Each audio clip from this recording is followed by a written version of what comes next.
नमस्कार, आप देख रहे हैं दूरदर्शन समाचार। आपके साथ मैं हूं पराक्रम सिंह शेखावत। बताएंगे आपको दिन भर से जुड़ी बड़ी और महत्वपूर्ण खबरें। समाचार की शुरुआत सुर्खियों के साथ। पश्चिम बंगाल के रण में आखिरी चरण के लिए थमा प्रचार। आखिरी दिन भाजपा के लिए प्रधानमंत्री ने संभाली प्रचार की कमान। बंगाल के लोगों को लिखे पत्र में दोहराया विकसित बंगाल का संकल्प। वरिष्ठ भाजपा नेता अमित शाह और उत्तर प्रदेश मुख्यमंत्री योगी आदित्यनाथ ने धुआंधार प्रचार से बढ़ाया सियासी पारा।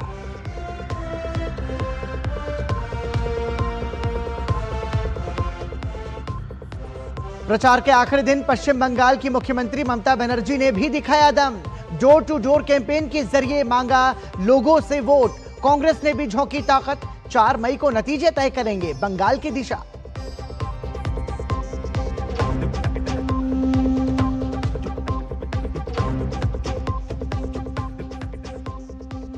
भारत न्यूजीलैंड एफटीए को प्रधानमंत्री मोदी ने बताया साझा मूल्यों, विश्वास और महत्वाकांक्षाओं का प्रतीक। न्यूजीलैंड के पीएम क्रिस्टोफर लक्सन ने भी समझौते को मील का पत्थर बताया।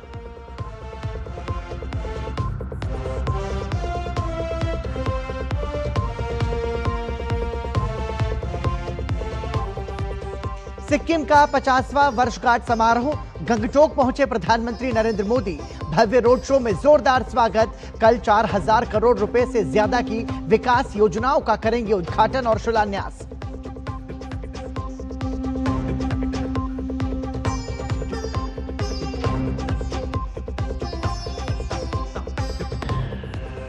और ईरान के विदेश मंत्री ने रूसी राष्ट्रपति से की मुलाकात। पुतिन ने हर संभव मदद का दिया आश्वासन। संघर्ष रोकने और होर्मुज खोलने के लिए अमेरिका को दिया नया प्रस्ताव।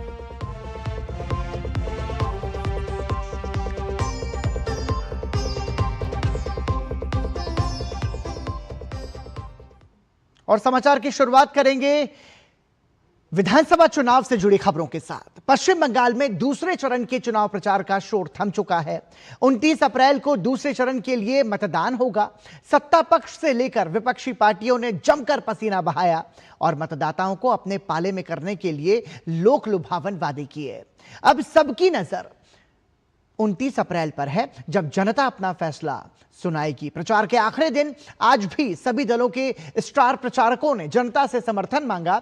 तो अब नजरें इस दौर की वोटिंग पर लगी हैं कि क्या दूसरे दौर में भी बंगाल की जनता ऐतिहासिक मतदान करके नया कीर्तिमान बनाएगी। पश्चिम बंगाल में दूसरे चरण के चुनाव प्रचार का शोर थम चुका है। अब मतदाताओं की बारी है। 29 अप्रैल को दूसरे चरण के लिए वोट डाले जाएंगे। चुनाव प्रचार के आखिरी दिन प्रधानमंत्री नरेंद्र मोदी ने बैरकपुर में विजय संकल्प सभा को संबोधित किया। प्रधानमंत्री ने कहा कि एक तरफ बैरकपुर में एक के बाद एक उद्योग बंद हो रहे हैं, वहीं टीएमसी के गुंडों को रोजगार देने वाली बम की फैक्ट्रियां फल फूल रही हैं। केंद्रीय गृह मंत्री अमित शाह ने गंगा सागर के कपिल मुनि आश्रम में पूजा अर्चना की। इसके बाद अमित शाह ने कोलकाता के बेहाला और हुगली के चंदन नगर में विशाल रोड शो किया। उत्तर प्रदेश के मुख्यमंत्री योगी आदित्यनाथ ने भी कई जनसभाओं को संबोधित किया। वहीं ममता बनर्जी ने भी घर घर जाकर मतदाताओं से संवाद किया। पश्चिम बंगाल विधानसभा चुनाव के दूसरे और अंतिम चरण में ममता बनर्जी का पारंपरिक पावर ग्राउंड अब भाजपा के लिए सेंध लगाने का बड़ा मैदान बन गया है। दूसरे चरण का मतदान 29 अप्रैल को होगा, जहां टीएमसी की सत्ता पर काबिज रहने का दावा और भाजपा की चुनौती आमने सामने होगी। इस फेज में 8 जिलों की 142 विधानसभा सीटों पर लगभग 1448 उम्मीदवारों की किस्मत दांव पर लगी है। टीएमसी ने सभी 142 सीटों पर अपने प्रत्याशी उतारे हैं, जबकि भाजपा 141 सीटों पर चुनाव लड़ रही है। कांग्रेस सभी 142 सीटों पर मैदान में है, जबकि सीपीएम करीब 100 सीटों पर अपनी ताकत आजमा रही है। दूसरे चरण में कोलकाता की सभी शहरी सीटें शामिल हैं, साथ ही उत्तर और दक्षिणी 24 परगना, हावड़ा, नादिया, पूर्व व पश्चिम मेदिनीपुर तथा पूर्व बर्धमान जिलों की सीटें शामिल हैं। चुनावी घमासान के बाद अब बारी है जनता की। सत्ता पक्ष और विपक्ष दोनों ने अपनी पूरी ताकत झोंक दी है। मतदाताओं को लुभाने के लिए किए गए वादों का असर क्या होगा, ये तो 4 मई को पता चलेगा। लेकिन लोकतंत्र के इस उत्सव में हर वोट की अहमियत है, क्योंकि हर एक वोट राज्य के भविष्य को नया आकार देगा। Bureau report, DD news. प्रधानमंत्री नरेंद्र मोदी ने पश्चिम बंगाल के लोगों के नाम एक पत्र भी लिखा है। प्रधानमंत्री ने अपने पत्र में पश्चिम बंगाल में चुनाव प्रचार के अपने अनुभवों को साझा किया। प्रधानमंत्री ने अपने पत्र में बंगाल को विकसित बनाने के अपने संकल्प को एक बार फिर दोहराया। प्रधानमंत्री ने लिखा, इतनी गर्मी के बावजूद, इतनी रैलियों के बाद भी उन्हें बंगाल के इस चुनाव में बिल्कुल थकान महसूस नहीं हुई। प्रधानमंत्री ने अपने इस अनुभव की तुलना तीर्थ यात्रा से की। प्रधानमंत्री ने बंगाल के लोगों की मां काली के प्रति समर्पित आस्था का जिक्र करते हुए कहा कि मां काली के भक्तों के बीच जाने से उन्हें निरंतर मां काली से नई ऊर्जा प्राप्त हुई है। प्रधानमंत्री ने अपने पत्र में 2024 में अयोध्या में रामलला की प्राण प्रतिष्ठा के अनुभवों का भी जिक्र किया। प्रधानमंत्री ने अपने पत्र में लिखा कि पूरा राज्य विकसित बंगाल के लिए अधीर है। प्रधानमंत्री ने यह भी लिखा कि बंगाल का युवा अब आगे बढ़ने के लिए नई संभावनाएं चाहता है।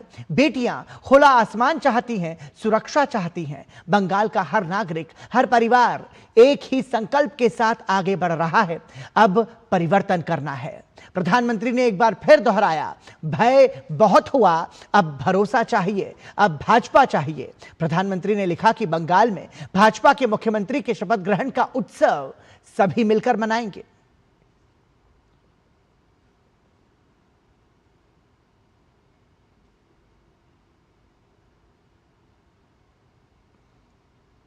तो प्रधानमंत्री का बंगाल की जनता को पत्र, जिसमें उन्होंने लिखा कि मैं अपनी जिम्मेदारी से पीछे नहीं हटूंगा और भाजपा के मुख्यमंत्री के शपथ ग्रहण का उत्सव हम सभी साथ मिलकर मनाएंगे और हम सभी मिलकर बंगाल को विकसित बनाएंगे।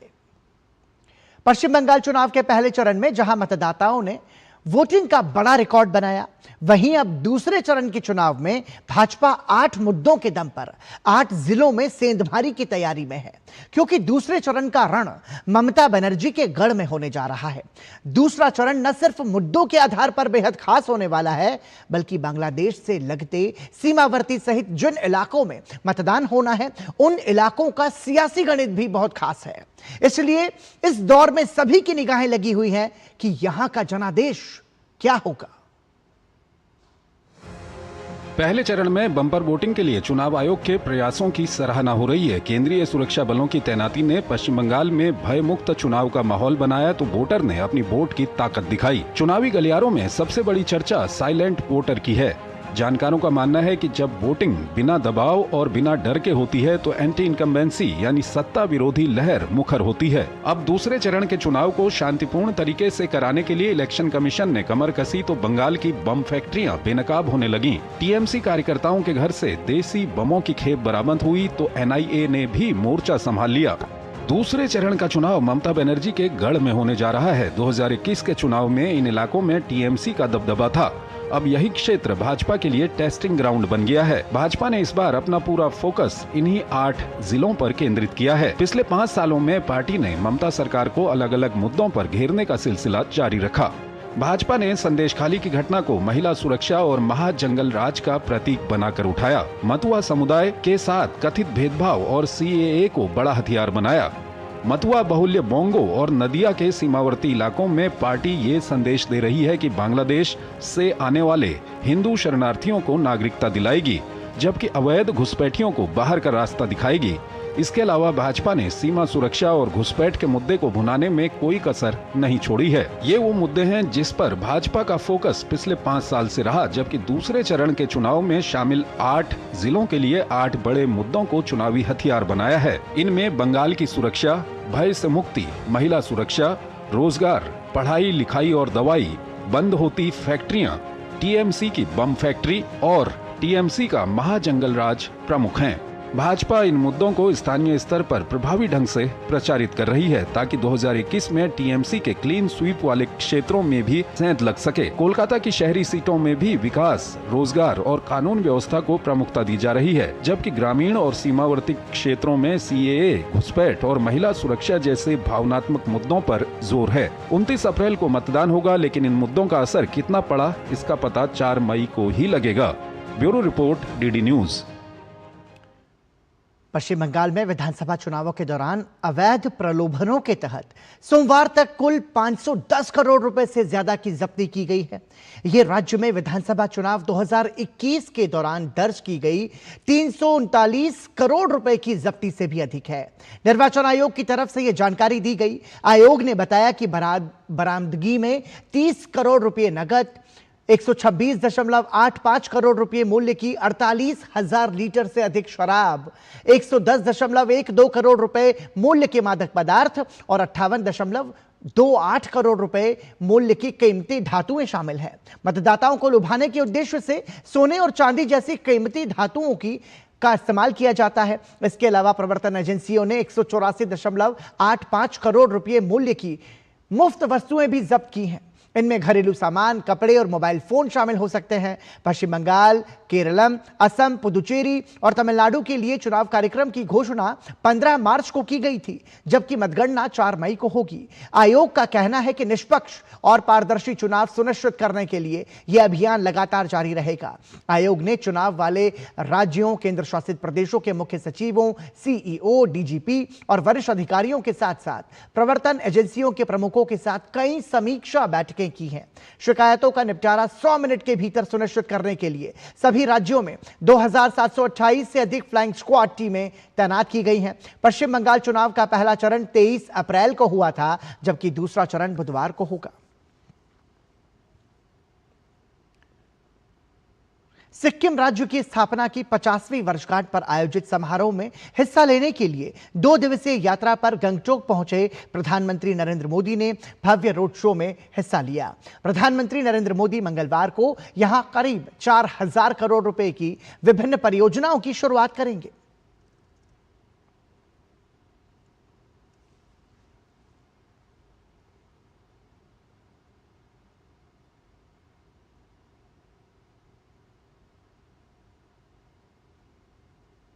तो प्रधानमंत्री नरेंद्र मोदी का सिक्किम दौरा, ये तस्वीरें आप प्रधानमंत्री के रोड शो की देख रहे थे, जिसमें प्रधानमंत्री का स्वागत पूरे जोश और उत्साह के साथ गंगटोक की जनता ने किया। प्रधानमंत्री की एक झलक को पाने के लिए लोग उत्साहित नजर आए। सिक्किम राज्य के 50वें स्थापना वर्ष के मौके पर प्रधानमंत्री नरेंद्र मोदी 4000 करोड़ रुपए से अधिक की योजनाओं का उद्घाटन और शिलान्यास करेंगे। राज्य में इंफ्रा विकास की ये परियोजनाएं स्वास्थ्य, शिक्षा और पर्यटन को नई रफ्तार देंगी। प्रधानमंत्री नरेंद्र मोदी मंगलवार को गंगटोक के आर्केडियम का दौरा करेंगे, जहां राज्य की समृद्ध पुष्प विरासत को प्रदर्शित किया जाएगा। इसके बाद वे पालाजोर स्टेडियम में सिक्किम राज्य स्थापना के 50वें वर्ष के समापन समारोह में हिस्सा लेंगे। प्रधानमंत्री 4000 करोड़ रुपए से अधिक की अनेक विकास परियोजनाओं का उद्घाटन व शुभारंभ करेंगे। पीएम शिक्षा और कौशल विकास, स्वास्थ्य सेवा, कनेक्टिविटी, परिवहन, बिजली और बुनियादी ढांचा, कृषि, पर्यटन और खेल, पर्यावरण से जुड़ी कई परियोजनाओं का प्रधानमंत्री उद्घाटन और शिलान्यास करेंगे। जिन परियोजनाओं का वो शुभारंभ करेंगे उसमें सिक्किम विश्वविद्यालय, हेलन लेप्चा मेडिकल कॉलेज, सोबा रिकबाह अस्पताल, इफ्को प्लांट, 160 स्कूलों में आईटी इंफ्रास्ट्रक्चर, बीरधांग नामची सड़क का सुदृढ़ीकरण, लुक्से में जन सेवा सचिवालय, चाकुंग में प्रशासनिक ब्लॉक और रिज प्रिसिंक्ट और कैलाश मानसरोवर इंफ्रास्ट्रक्चर शामिल हैं। हम लोग ना सिक्किम का सारा लड़की लोग बहुत खुश है। वो जो एसएचजी महिला लोग है वो सब लोग मोदी साहब को एकदम धन्यवाद कहना चाहते हैं, जितना भी वो इधर डेवलपमेंट दे रहे हैं। यहाँ पर जो भी सेंट्रल में लागू होगा वो भी यहाँ पर सुविधा डायरेक्ट इनडायरेक्ट यहाँ पर पहुँच के यहाँ पर पब्लिक को एकदम बहुत बुनियादी सुविधा हुआ है। स्कीम्स जैसे पीएमईजीपी जैसे बहुत सारे सेंट्रल स्कीम्स है, रैम स्कीम्स, उसके तरफ से हम लोग बहुत आगे बढ़ रहे हैं। जब से मोदी जी आए उन्होंने अष्टलक्ष्मी जो 8 राज्यों को जो विशेष ध्यान दिया, इसके कारण से प्रगति है। वहीं सिक्किम की कनेक्टिविटी, पर्यटन, स्वास्थ्य सेवा और सामाजिक विकास को नया आयाम देने के लिए पीएम कई परियोजनाओं की आधारशिला भी रखेंगे, जिसमें 100 बिस्तरों वाला आयुर्वेद अस्पताल की नींव शामिल है। तिस्ता नदी पर बनने वाले 2 आधुनिक स्टील मेहराबदार पुल, एमजी मार्ग, गंगटोक में सार्वजनिक उपयोगिता वाले मंडप, नई सीवरेज प्रणाली और नदी प्रदूषण नियंत्रण परियोजना सिलनॉन में पर्यावरण तीर्थ यात्रा परिसर शामिल हैं। प्रधानमंत्री की यह यात्रा सिक्किम के राज्य बनने के स्वर्ण जयंती के वर्ष में एक महत्वपूर्ण उपलब्धि है और राज्य तथा पूर्वोत्तर क्षेत्र के तीव्र विकास के प्रति वर्तमान सरकार की निरंतर प्रतिबद्धता को दर्शाती है। पीएम मोदी के इस दौरे से राज्य की विकास परियोजनाओं को नई रफ्तार मिलने वाली है। इंफ्रास्ट्रक्चर के साथ साथ पर्यटन में भी इसका काफी फायदा होगा। कैमरामैन मनमोहन के साथ शैलेंद्र मिश्र, डीडी न्यूज, गंगटोक। दुनिया में बढ़ती अनिश्चितताओं और भू राजनीतिक तनाव के बीच भारत और न्यूजीलैंड ने नई दिल्ली में एक ऐतिहासिक फ्री ट्रेड एग्रीमेंट पर हस्ताक्षर किए हैं। भारत मंडपम में हुए इस समझौते को वैश्विक सप्लाई चेन को मजबूत करने की दिशा में महत्वपूर्ण कदम माना जा रहा है। खासतौर पर स्ट्रेट ऑफ हॉर्मुज में मौजूदा स्थिति के बीच यह समझौता विकसित और उभरती अर्थव्यवस्था के बीच भरोसेमंद साझेदारी का संकेत देता है। भारत और न्यूजीलैंड ने सोमवार को नई दिल्ली में India New Zealand free trade agreement पर हस्ताक्षर किए। इस समझौते पर केंद्रीय वाणिज्य और उद्योग मंत्री पीयूष गोयल और न्यूजीलैंड के व्यापार और निवेश मंत्री टॉड मैकले ने हस्ताक्षर किए। पिछले कुछ वर्षों में ये भारत का विकसित देशों के साथ 9वां मुक्त व्यापार समझौता है। इसके तहत न्यूजीलैंड ने अगले 15 वर्षों में $20 अरब निवेश का भी वादा किया है। The signing of the India-New Zealand Free Trade Agreement reflects our strengthening economic partnership and a convergence of values, trust, and shared ambition between two vibrant democracies. हस्ताक्षर समारोह में दोनों देशों के उद्योग जगत के प्रतिनिधि और कारोबारी नेता मौजूद रहे। न्यूजीलैंड से एक उच्च स्तरीय सर्वदलीय संसदीय प्रतिनिधि मंडल भी इसमें शामिल हुआ। इससे पहले दोनों देशों के नेताओं ने इंडिया न्यूजीलैंड बिजनेस फोरम में भी हिस्सा लिया। ये समझौता द्विपक्षीय संबंधों में एक महत्वपूर्ण मील का पत्थर माना जा रहा है, जिसका उद्देश्य व्यापार बढ़ाना, निवेश को बढ़ावा देना और बाजार तक पहुंच आसान बनाना है। We stand here to write a new chapter. The India-New Zealand Free Trade Agreement has been concluded in a record 9 months, a pace that reflects the depth of trust, commitment, and shared ambition between our two nations. India is one of the world's largest and fastest growing economies, but our trade relationship has only begun to scratch the surface of its potential. Prime Minister Modi and I could see that a free trade agreement would be a massive opportunity for both of our two countries. ये समझौता व्यापार, निवेश और नवाचार के नए अवसर खोलेगा और लोगों के बीच संबंधों को भी मजबूत करेगा। इसे एक पीढ़ी में एक बार मिलने वाला अवसर बताया जा रहा है, जो रोजगार सृजन और आर्थिक क्षमता को बढ़ाएगा। कृषि, सेवाओं और उभरती तकनीकों जैसे क्षेत्रों में सहयोग बढ़ेगा। समझौते के तहत न्यूजीलैंड में भारतीय वस्तुओं और सेवाओं पर कोई शुल्क नहीं होगा। वहीं भारत भी लगभग 95% न्यूजीलैंड उत्पादों पर शुल्क नहीं लगाएगा। This agreement is expected to channel $20 billion into India, fueling agriculture, manufacturing, food processing, innovation, and generating jobs and business opportunities across the country. New Zealand and India are building a relationship that is bigger, deeper, and more exciting every year across trade, investment, defense, sport, and innovation. ये समझौता व्यापार बाधाओं को कम करेगा, नियमों को पारदर्शी बनाएगा और छोटे से लेकर बड़े सभी व्यवसायों को फायदा पहुंचाएगा। इससे बाजार तक पहुंच आसान होगी और आर्थिक सहयोग को नई मजबूती मिलेगी।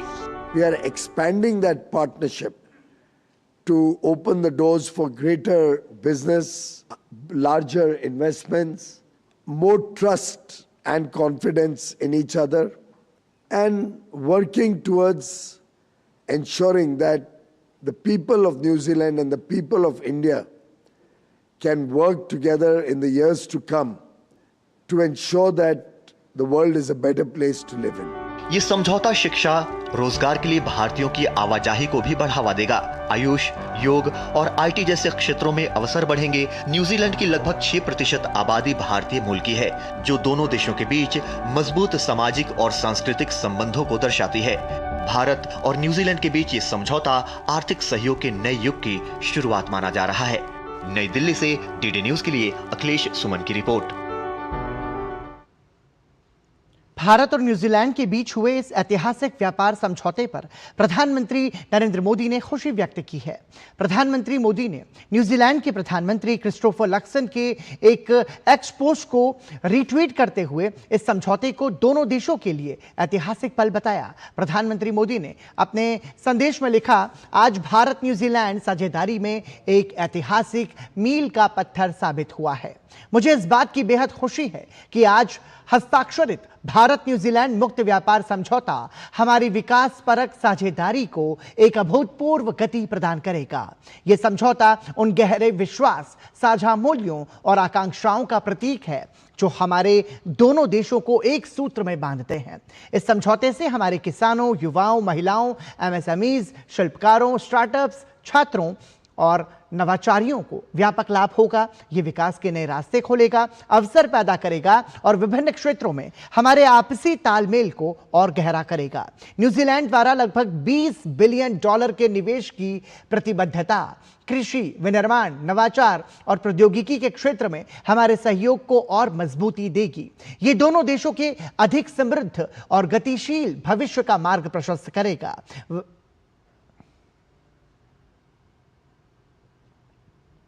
वहीं इस समझौते पर खुशी जताते हुए न्यूजीलैंड के प्रधानमंत्री क्रिस्टोफर लक्सन ने अपने एक्स संदेश में लिखा, मुक्त व्यापार समझौते पर हस्ताक्षर भारत और न्यूजीलैंड के बीच संबंधों में एक ऐतिहासिक मील का पत्थर है। महज 13 महीने पहले ही मैं प्रधानमंत्री नरेंद्र मोदी से मिलने और मुक्त व्यापार समझौते की वार्ता शुरू करने के लिए भारत गया था। भारत दुनिया की सबसे बड़ी और सबसे तेजी से बढ़ती अर्थव्यवस्थाओं में से एक है, लेकिन हमारे व्यापारिक संबंध अभी अपनी पूरी क्षमता का केवल एक छोटा सा हिस्सा ही विकसित कर पाए हैं। प्रधानमंत्री मोदी और मैं ये समझ गए थे कि मुक्त व्यापार समझौता हमारे दोनों देशों के लिए एक बड़ा अवसर होगा। यह समझौता न्यूजीलैंड के निर्यात बाजारों में विविधता लाने में मदद करेगा। अगले 10 वर्षों में निर्यात के मूल्य को दोगुना करने के लक्ष्य को साकार करने में सहायक होगा। भारत के लिए इस समझौते का अर्थ है विकास, नवाचार और नए अवसर। ये भारतीय निर्यातकों को पहले दिन से ही न्यूजीलैंड के बाजार में बिना किसी शुल्क के प्रवेश देगा और भारतीय उपभोक्ताओं को हमारे उच्च गुणवत्ता वाले निर्यातों तक बेहतर पहुंच प्रदान करेगा। न्यूजीलैंड में रहने वाला जीवंत भारतीय प्रवासी समुदाय हमारे दोनों देशों के बीच मजबूत संबंधों का केंद्र है। आज का दिन एक महत्वपूर्ण उपलब्धि है, लेकिन यह तो बस शुरुआत है। हम भारत न्यूजीलैंड संबंधों के अगले अध्याय को लेकर उत्साहित हैं।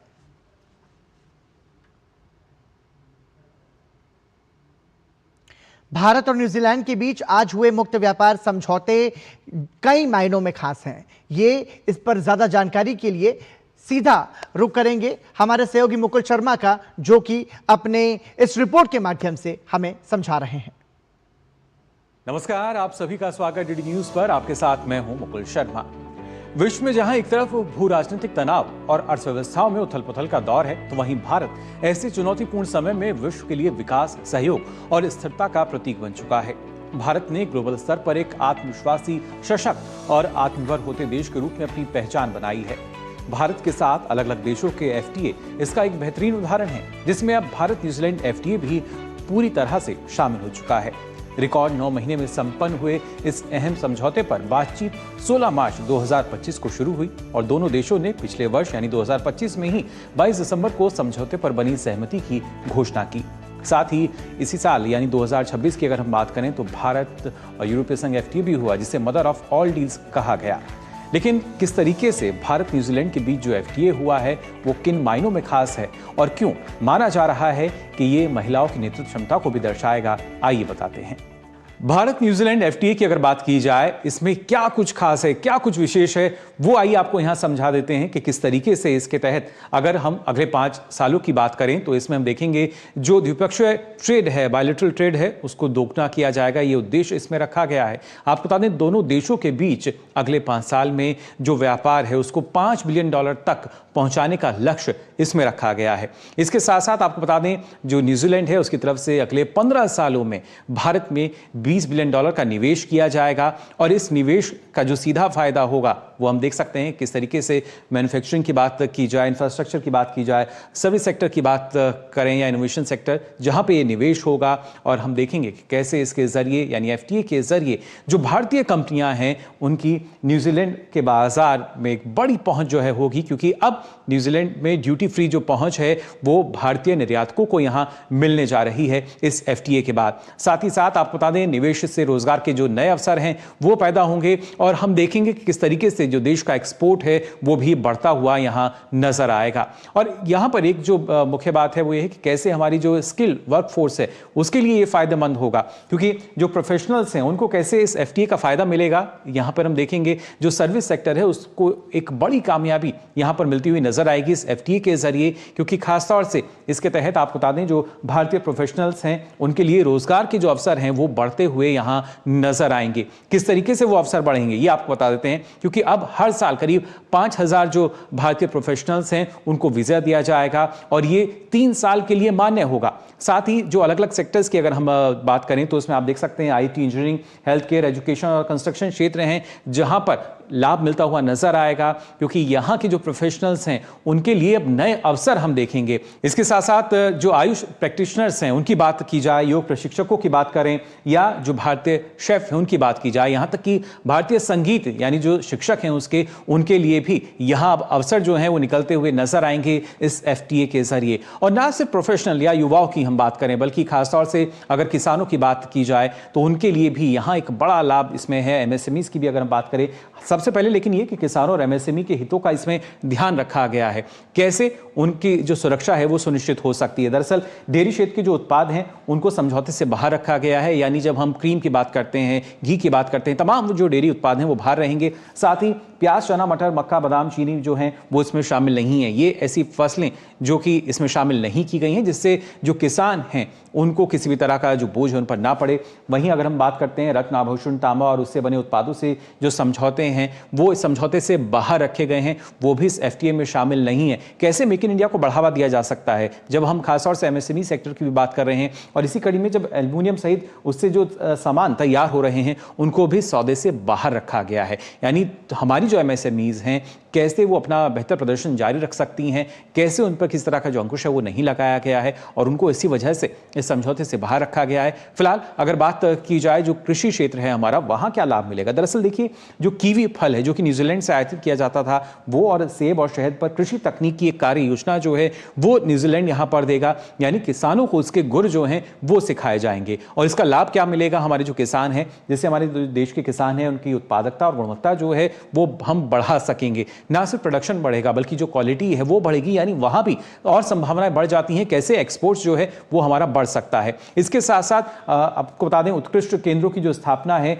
वो की जाएगी, उसमें भी इसके जरिए मदद मिलेगी जहां पर लगातार किसानों के बीच जो तकनीक है वो पहुंचाई जाएगी। और खासतौर से तकनीक है ना सिर्फ पहले यानी प्री और पोस्ट हार्वेस्टिंग की अगर हम बात करें, वो जो तकनीकी सहायता है वो शामिल इसमें होगी, यानी न्यूजीलैंड जो है वो भारत को उस तरह की तकनीक जो है वहां वो देने में मदद करेगा जिससे कृषि क्षेत्र को एक बड़ा लाभ जो है वो मिलता हुआ नजर आएगा। लेकिन इसके अलावा फार्मा सेक्टर की भी अगर हम बात करें यहां भी बहुत कुछ फायदेमंद है। वो आपको बता दें फार्मा और मेडिकल डिवाइस कंपनियों के लिए जो आसानी है वो अब यहां होने जा रही है। कैसे आसानी होगी, दरअसल अब हमारी जो पहुंच है और बेहतर होगी, खासतौर से जब गुड मैन्युफैक्चरिंग प्रैक्टिस यानी जीएमपी जो है वो मान्य होगी। एक तरीके से जो नियामक है उसको अगर हम देखें, क्योंकि वहां पर जो नियामक हैं वो इस रिपोर्ट को मानेंगे। इसके साथ साथ ग्लोबल क्लिनिकल प्रैक्टिस यानी जीसीपी की जब हम बात करते हैं तो इसकी रिपोर्ट जो है वो स्वीकार की जाएगी। अंतर्राष्ट्रीय मानकों को जब देखा जाता है, नियमों को देखा जाता है, वहां पर ये रिपोर्ट काफी फायदेमंद साबित हो सकती हैं और भारत के जो हम कह सकते हैं फार्मा सेक्टर है उसको लाभ मिलेगा।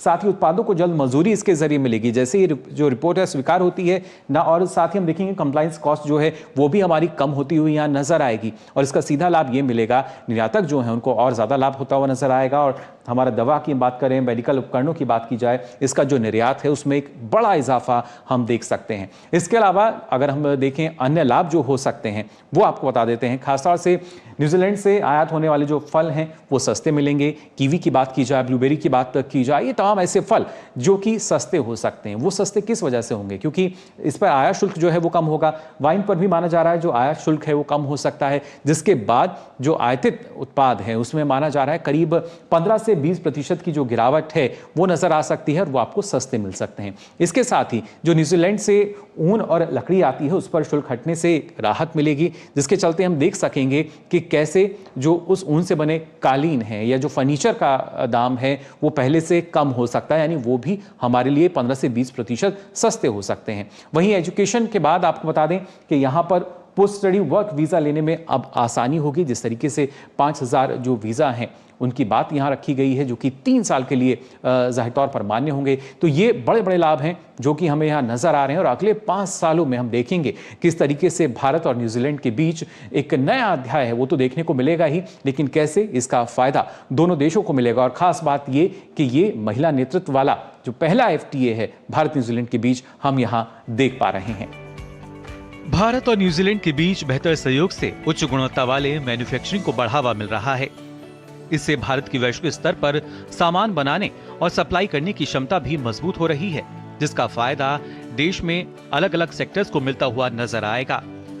चमड़ा उद्योग की बात करें या टेक्सटाइल की, ऑटोमोबाइल की बात की जाए या तमाम दूसरे क्षेत्रों की, खास तौर से देश में आगरा का चमड़ा उद्योग भी इसमें हम देखेंगे कैसे उसके लिए फायदेमंद साबित होगा।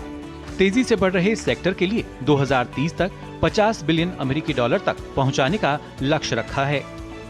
फाइव आइज अलायंस के 3 सदस्यों यानी ऑस्ट्रेलिया, यूके और न्यूजीलैंड के साथ भारत के अहम समझौते अब पूरे कर चुका है, जबकि अमेरिका के साथ भी ट्रेड डील में भारत सफल रहा है। वहीं इससे पहले अगर हम यूरोपियन यूनियन, ओमान और साथ ही साथ इंडिया FTA, UAE, मॉरिशस जैसे देशों के साथ भी समझौते कर चुके हैं।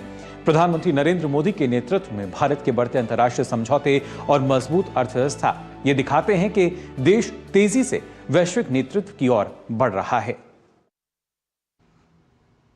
केंद्र सरकार ने आश्वस्त किया है कि वो देश में पेट्रोल, डीजल और LPG की उपलब्धता सुनिश्चित करने का हर संभव प्रयास कर रही है। सरकार ने नागरिकों को अफरा तफरी में पेट्रोल और डीजल की खरीदारी न करने और LPG की अनावश्यक बुकिंग से बचने की सलाह दी है। साथ ही सरकार ने कहा कि आगामी खरीफ सीजन के मद्देनजर देश में खाद और उर्वरकों का भी पर्याप्त भंडार उपलब्ध है। पश्चिम एशिया में पैदा हुए संकटों के बावजूद देश में LPG की सप्लाई पूरी तरह से पर्याप्त है और इसके कारण किसी भी डिस्ट्रीब्यूटर पर सप्लाई में कमी की स्थिति नहीं है। पेट्रोलियम मंत्रालय में संयुक्त सचिव सुजाता शर्मा ने अंतर मंत्रालय ब्रीफिंग में बताया कि वर्तमान में 93% LPG सिलेंडर्स की डिलीवरी को प्रमाणित किया जा रहा है। हमारे पास LPG की पर्याप्त सप्लाई है और इसके चलते किसी भी डिस्ट्रीब्यूटर पर कोई ड्राई आउट नहीं है। 93% सप्लाई डिलीवरी LPG सिलेंडर की ऑथेंटिकेशन कोड के द्वारा की जा रही है। वहीं आगामी खरीफ सीजन के मद्देनजर सरकार ने अंतर मंत्रालयी ब्रीफिंग के दौरान बताया कि पश्चिम एशिया में जारी संघर्ष के कारण उत्पन्न ऊर्जा संकट के बावजूद देश में फर्टिलाइजर्स की कोई कमी नहीं है। यूरिया की उपलब्धता 70% से ज्यादा है। रसायन एवं उर्वरक मंत्रालय के अपर सचिव अपर्णा शर्मा ने कहा कि आपूर्ति श्रृंखला पूरी तरह से सुचारू है और किसानों को समय पर उर्वरक उपलब्ध कराने के लिए सरकार लगातार निगरानी कर रही है।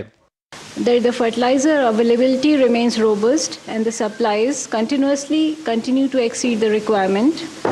The Department of Fertilizer reaffirms the fertilizer security, which is strong, stable and well managed, with availability consistently exceeding the requirement across all major fertilizers, and no shortages have been reported so far. ईंधन और fertilisers को लेकर सरकार ने लोगों से appeal की है कि वे अफवाहों से बचें, साथ ही अफरा तफरी में पेट्रोल और डीजल की खरीदारी न करें। साथ ही सरकार ने LPG की अनावश्यक बुकिंग से भी बचने की सलाह दी है। नई दिल्ली से देवेंद्र रावत की रिपोर्ट, DD न्यूज। आम आदमी पार्टी के 7 बागी राज्यसभा सांसदों के मुद्दे पर राज्यसभा सचिवालय ने स्पष्ट किया है कि अब ये सभी भाजपा के सांसद हैं और इनके शामिल होने के बाद भाजपा के राज्यसभा के सांसदों की संख्या बढ़कर 113 हो गई है। इस मुद्दे पर भाजपा और आम आदमी पार्टी में अभी भी राजनीतिक बयानबाजी जारी है। उधर शराब घोटाले के मुद्दे पर अरविंद केजरीवाल ने न्यायाधीश स्वर्णकांता शर्मा के कोर्ट में हाजिर नहीं होने के मुद्दे पर सत्याग्रह करने की बात कही तो भाजपा ने केजरीवाल को जमकर घेरा है।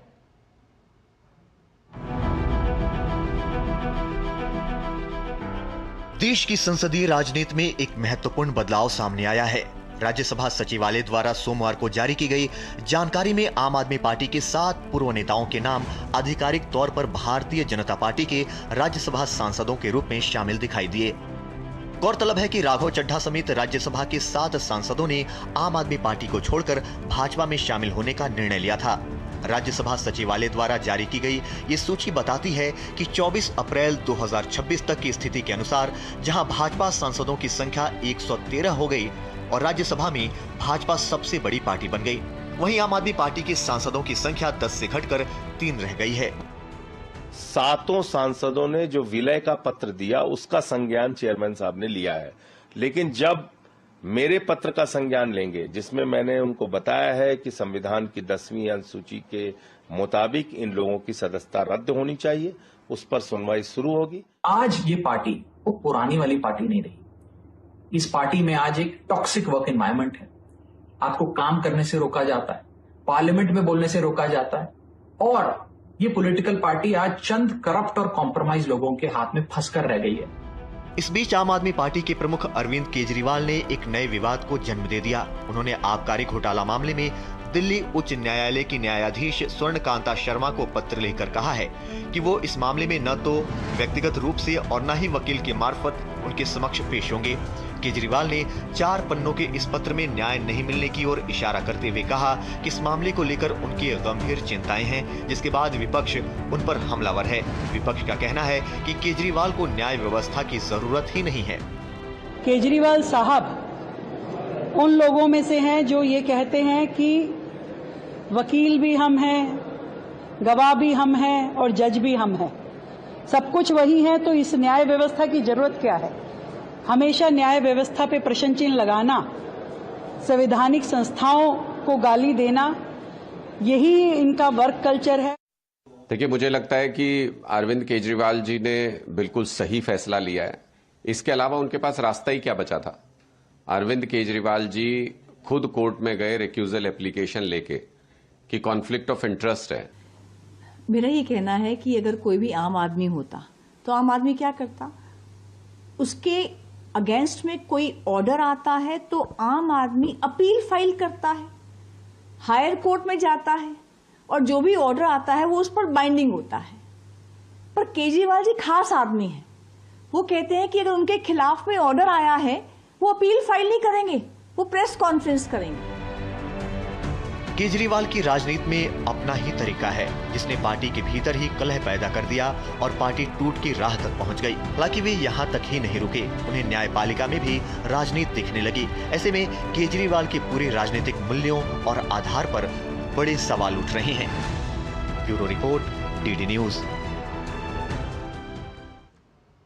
विकसित भारत की दिशा में एक और निर्णायक कदम, एक ऐसा डिजिटल खाका जो आने वाले 2 दशकों में भारत की तस्वीर और तकदीर दोनों बदलने की क्षमता रखता है।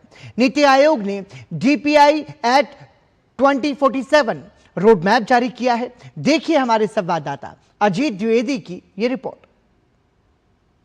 दिल्ली के विज्ञान भवन से भारत के डिजिटल भविष्य की एक नई इबारत लिखी गई है। नीति आयोग ने DPI at 2047 फॉर विकसित भारत रणनीतिक रोड मैप लॉन्च किया है। इस नई रणनीति का फोकस अब केवल लोगों को डिजिटल प्लेटफॉर्म से जोड़ने तक सीमित नहीं है, बल्कि उनके जीवन स्तर और आय को नई ऊंचाइयों तक ले जाना है। आर्टिफिशियल इंटेलिजेंस और ब्लॉकचेन जैसी अत्याधुनिक तकनीकों को सरकारी सेवाओं की रीढ़ बनाने की दिशा में कदम बढ़ाया गया है।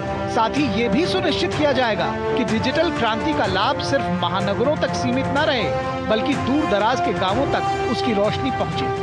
I think that the political drive that solving India's development problems will come from technology, and that leapfrogging is only possible because of technology, comes from the Honorable Prime Minister. And in a world where there is often the opposite, I won't perhaps go into details, but skepticism about vaccinations, etc., one cannot take that kind of mindset at the political level for granted. ये व्यापक road map महज एक दस्तावेज नहीं बल्कि वर्ष 2047 तक भारत को विकसित राष्ट्र बनाने की ठोस कार्य योजना एक विजनरी ब्लूप्रिंट है। इसका मूल लक्ष्य नॉन लीनियर ग्रोथ को गति देना है, यानी ऐसा तेज और व्यापक सामाजिक आर्थिक विकास जो परंपरागत सीमाओं को तोड़कर आगे बढ़े। Journey to Viksit Bharat is a process of making growth more inclusive, more accessible, and more meaningful for every citizen. It is about ensuring that opportunity is not limited by geography, language, or circumstance, and technology in this context is an enabler that allows institutions to serve better and citizens to participate more fully. ये road map समावेशी और तीव्र सामाजिक आर्थिक विकास में digital public infrastructure की केंद्रीय भूमिका को रेखांकित करता है। स्वास्थ्य और शिक्षा के साथ साथ कृषि जैसे महत्वपूर्ण क्षेत्रों में भी डिजिटल इंफ्रास्ट्रक्चर को मजबूत करने पर विशेष जोर दिया गया है ताकि विकास का लाभ हर वर्ग और हर क्षेत्र तक पहुंच सके। कैसे हम DPIs को यूज कर सकते हैं to increase productivity across India's huge MSME sector, farmers, informal workers. तो हमने 8 sectors लिए हैं which are very important for Viksit Bharat growth. विशेषज्ञों का मानना है कि जिस तरह UPI ने बैंकिंग व्यवस्था को आम लोगों के हाथों तक पहुंचाकर उसे पूरी तरह बदल दिया, उसी तरह ये नया DPI फ्रेमवर्क स्वास्थ्य, शिक्षा और कृषि जैसे क्षेत्रों में भी क्रांतिकारी बदलाव लाने की क्षमता रखता है। अब भारत सिर्फ तकनीक का उपभोक्ता नहीं रहेगा, बल्कि दुनिया को डिजिटल पब्लिक इंफ्रास्ट्रक्चर का एक नया और सशक्त मॉडल भी प्रस्तुत करेगा। नई दिल्ली से अजीत द्विवेदी की रिपोर्ट, DD न्यूज। पूर्व केंद्रीय मंत्री दिनेश त्रिवेदी को बांग्लादेश में भारत का अगला उच्चायुक्त नियुक्त किया गया है। विदेश मंत्रालय ने सोमवार को इसकी घोषणा की। MEA ने एक बयान जारी कर उनकी नियुक्ति की पुष्टि की और कहा कि दिनेश त्रिवेदी को बांग्लादेश में भारत का अगला हाई कमिश्नर नियुक्त किया गया है और वो जल्द ही ये पद संभालेंगे। 75 वर्षीय त्रिवेदी राजनयिक प्रणय वर्मा की जगह लेंगे, जो यूरोपीय संघ में भारत के राजदूत के रूप में ब्रसेल्स जाने वाले हैं। त्रिवेदी की नियुक्ति ऐसे समय में हुई है जब भारत और बांग्लादेश कई क्षेत्रों में अपने संबंधों को और मजबूत कर रहे हैं।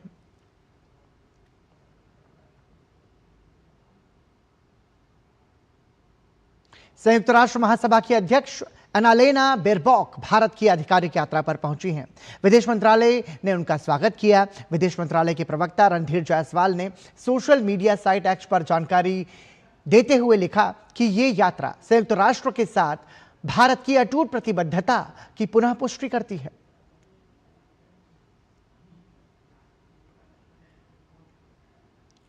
भारतीय नौसेना के प्रशिक्षण पोत INS सुदर्शनी ने लोकायन 26 अभियान के तहत लास पाल्मास में रविवार को अपना 3 दिवसीय ऐतिहासिक पड़ाव सफलतापूर्वक पूरा किया। INS सुदर्शनी के कमान अधिकारी ने कैनरी द्वीप नौसेना कमान के प्रमुख रियर एडमिरल सैंटियागो डिकोल्सा ट्रूबा से मुलाकात कर भारत और स्पेन की नौसेनाओं के बीच सहयोग को और मजबूत करने पर जोर दिया।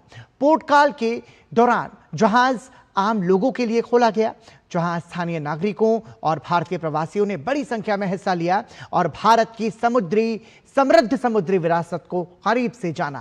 अब INS सुदर्शनी अपनी अगली मंजिल मिंडेलो कैप वर्डे के लिए रवाना हो चुकी है, जो अटलांटिक यात्रा से पहले अफ्रीका का अंतिम पड़ाव होगा। यह अभियान विभिन्न देशों के बीच मित्रता और आपसी विश्वास को मजबूत करने की भारतीय नौसेना की प्रतिबद्धता को दर्शाता है।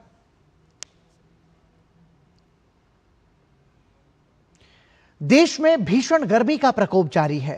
तेज गर्मी से सामान्य जनजीवन बुरी तरह से प्रभावित हो रहा है, जिसको लेकर IMD ने उत्तर पश्चिमी और मध्य भारत में हीट वेव के लिए ऑरेंज अलर्ट भी जारी किया है। मौसम विभाग ने आने वाले दिनों में उत्तर पूर्वी भारत में भारी बारिश की भी संभावना जताई है। देश के उत्तर पश्चिमी और मध्य भारत में इस समय भीषण गर्मी और लू का प्रकोप जारी है। तेज गर्मी और लू के कारण आम जनजीवन पूरी तरह से प्रभावित हो रहा है। तापमान में रिकॉर्ड तोड़ बढ़ोतरी हो रही है और कई स्थानों पर यह सामान्य से कई डिग्री ऊपर जा चुका है। मौसम विभाग के अनुसार महाराष्ट्र के अकोला में इस सीजन का सबसे अधिक तापमान 46.9 डिग्री सेल्सियस दर्ज किया गया। इसके अलावा दिल्ली, ओडिशा, राजस्थान, बिहार समेत कई अन्य राज्य भी 44 डिग्री से ऊपर के तापमान से जूझ रहे हैं।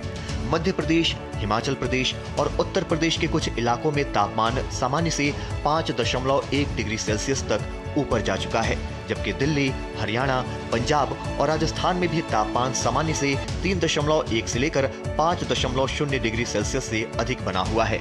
भारत मौसम विभाग ने 27 अप्रैल से लेकर 3 दिन तक उत्तर पश्चिमी और मध्य भारत में हीट वेव का ऑरेंज अलर्ट जारी किया है, जिसके अनुसार अगले 3 दिनों तक कुछ इलाकों में अत्यधिक गर्मी और लू की स्थिति बनी रहेगी, लेकिन उसके बाद तापमान में गिरावट आने की संभावना है।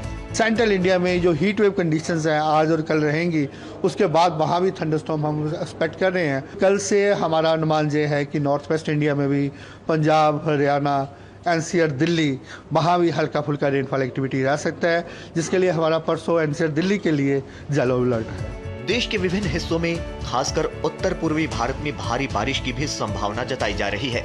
28 अप्रैल से पश्चिमी विक्षोभ के प्रभाव से आंधी तूफान और बारिश के साथ कुछ राहत मिल सकती है। अरुणाचल प्रदेश में 30 अप्रैल से 2 मई के दौरान बहुत भारी वर्षा हो सकती है, जबकि असम और मेघालय में 27 अप्रैल से 30 अप्रैल के बीच भारी बारिश की संभावना है। इसके अलावा नागालैंड, मणिपुर, मिजोरम और त्रिपुरा में 26 अप्रैल से 1 मई तक भारी बारिश हो सकती है, जो आने वाले दिनों में गर्मी के प्रकोप से बड़ी राहत का कारण बन सकती है। Bureau report, DD news. Sir के चूनर तेरी सर के गाने को लेकर उठे विवाद के मामले में अभिनेता संजय दत्त आज राष्ट्रीय महिला आयोग के सामने पेश हुए। करीब 45 मिनट तक चली पूछताछ के बाद अभिनेता संजय दत्त आयोग के दफ्तर से बाहर निकले, लेकिन उन्होंने मीडिया से कोई बातचीत नहीं की। संजय दत्त ने अपने वकील के माध्यम से आयोग के समक्ष खेद व्यक्त किया। उन्होंने कहा कि गाने की रिकॉर्डिंग के समय उन्हें इसके शब्दों की जानकारी नहीं थी, क्योंकि ये मूल रूप से किसी अन्य भाषा में रिकॉर्ड किया गया था। अपने बयान में उन्होंने महिलाओं के प्रति सम्मान जताते हुए बिना किसी शर्त माफी भी मांगी। इसके साथ ही एक सकारात्मक पहल करते हुए संजय दत्त ने आदिवासी समुदाय के 50 से अधिक बच्चों की शिक्षा का खर्च उठाने की पेशकश भी की है। बताया जा रहा है कि संजय दत्त इससे पहले 8 अप्रैल को जारी समन पर निजी कारणों का हवाला देते हुए उपस्थित नहीं हो पाए थे। वहीं इस मामले में तलब की गई अभिनेत्री नोरा फतेही आज आयोग के सामने पेश नहीं हुई। आयोग के अनुसार उन्होंने अपनी गैर हाजिरी के लिए माफी मांगी है, जिसके बाद उन्हें मई के पहले सप्ताह में पेश होने का एक और मौका दिया गया है। फिलहाल इस पूरे मामले पर आयोग की अगली कार्रवाई पर सभी की नजरें टिकी हैं। एनसीडब्ल्यू की तरफ से बयान जारी करते हुए कहा गया कि सुनवाई के दौरान आयोग ने संजय दत्त की जानकारी, मंशा और जवाबदेही जैसे मुद्दों पर कड़े सवाल किए। आयोग के अध्यक्ष ने यह भी पूछा कि क्या ऐसे कंटेंट का हिस्सा बनने से पहले उनकी तरफ से पर्याप्त सावधानी बरती गई थी या नहीं। साथ ही यह भी स्पष्ट किया गया कि वरिष्ठ और प्रभावशाली कलाकारों की जिम्मेदारी है कि उनका काम कानूनी और सामाजिक मानकों के अनुरूप हो। Mr. Dutt today appeared before the National Commission for Women, and out of his utmost regard for the women and for the commission, he said that he was not aware of the wordings, but still without prejudice he has offered an apology, and he has also offered voluntarily to sponsor education for 50 children from the tribal community. That's it. Thank you. See, what he has said. That he was not aware. He was not aware of the wordings. It was, when it was recorded in some other language. केंद्र शासित प्रदेश लद्दाख में अब 2 के बजाय कुल 7 जिले होंगे। लद्दाख में 5 नए जिलों की अधिसूचना जारी हो गई है। नए 5 जिले नुब्रा, शाम, चांगथांग, ज़ॉस्कर और द्रास हैं। इसकी जानकारी खुद एलजी विनय कुमार सक्सेना ने सोशल मीडिया प्लेटफॉर्म एक्स पर दी। उन्होंने इसे लद्दाख के लिए ऐतिहासिक दिन बताया। अपने संदेश में उन्होंने लिखा, लद्दाख के लिए एक ऐतिहासिक दिन। मैंने लद्दाख में 5 नए जिलों के गठन की अधिसूचना को मंजूरी दे दी है, जिससे लद्दाख की जनता की आकांक्षाओं और लंबे समय से लंबित मांग को पूरा किया गया है। नुब्रा, शाम, चांगथांग, ज़ांस्कर और द्रास, इन 5 नए जिलों के गठन के साथ लद्दाख में अब 2 के बजाय 7 जिले हो जाएंगे। यह विकास माननीय प्रधानमंत्री नरेंद्र मोदी के विकसित और समृद्ध लद्दाख के दृष्टिकोण के अनुरूप है। गृह मंत्रालय द्वारा अगस्त 2024 में गृह मंत्री अमित शाह के नेतृत्व में पहले ही अनुमोदित ये परिवर्तनकारी निर्णय प्रशासन को अधिक प्रभावी बनाएगा, जिससे दूर दराज के इलाकों में रहने वाले लोगों को बेहतर और तेज सेवाएं मिल सकेंगी।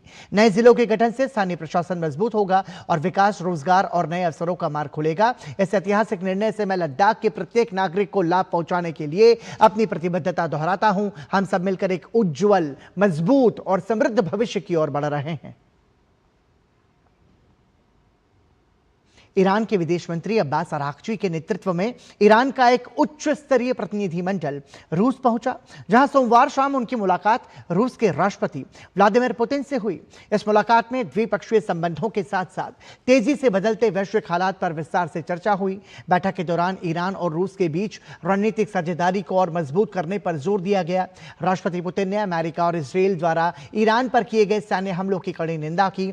उन्होंने इन हमलों में मारे गए ईरानी सैनिकों और नागरिकों के प्रति संवेदना जताई और ईरानी जनता के साहसिक प्रतिरोध की सराहना की। रूस ने संकेत दिया कि वो व्यापक रणनीतिक साझेदारी समझौते के तहत ईरान के साथ विभिन्न क्षेत्रों में सहयोग बढ़ाने के लिए तैयार है। बैठक में स्ट्रेट ऑफ हॉर्मुज में स्थायी शांति स्थापित करने पर भी बात हुई। पुतिन ने क्षेत्र में स्थायी शांति स्थापित करने के लिए हर संभव सहयोग देने की बात दोहराई और उम्मीद जताई कि कूटनीतिक प्रयास सकारात्मक परिणाम देंगे।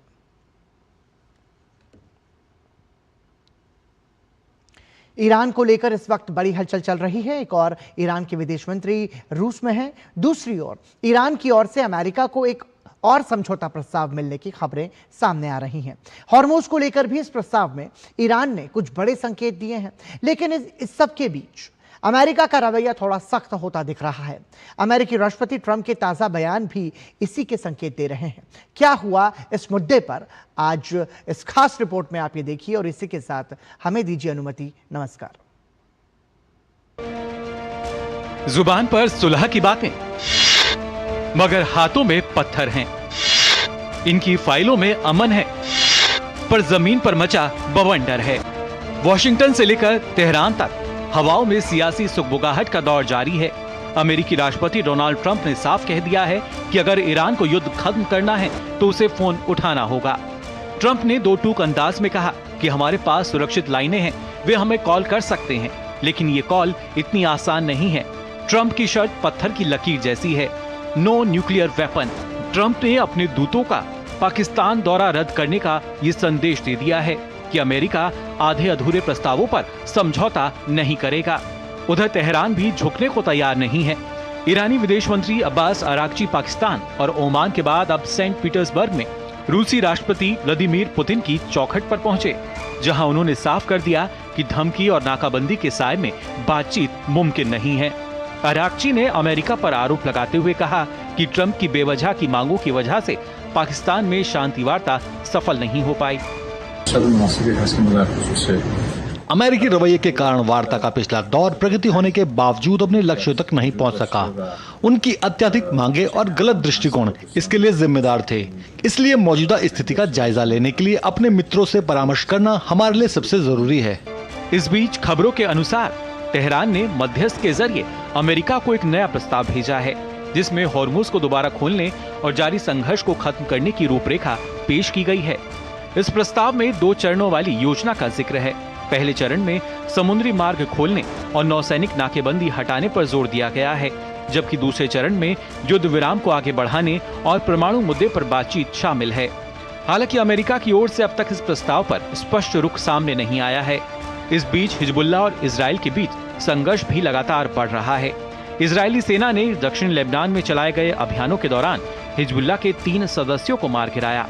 इसके अलावा आईडीएफ ने बिंत जबील में हिजबुल्लाह के बुनियादी ढांचे को भी हमलों में निशाना बनाया। वहीं दूसरी तरफ हिजबुल्लाह के नेता नईम कासिम ने इजराइल के साथ किसी भी प्रकार की सीधी वार्ता से इनकार कर दिया है।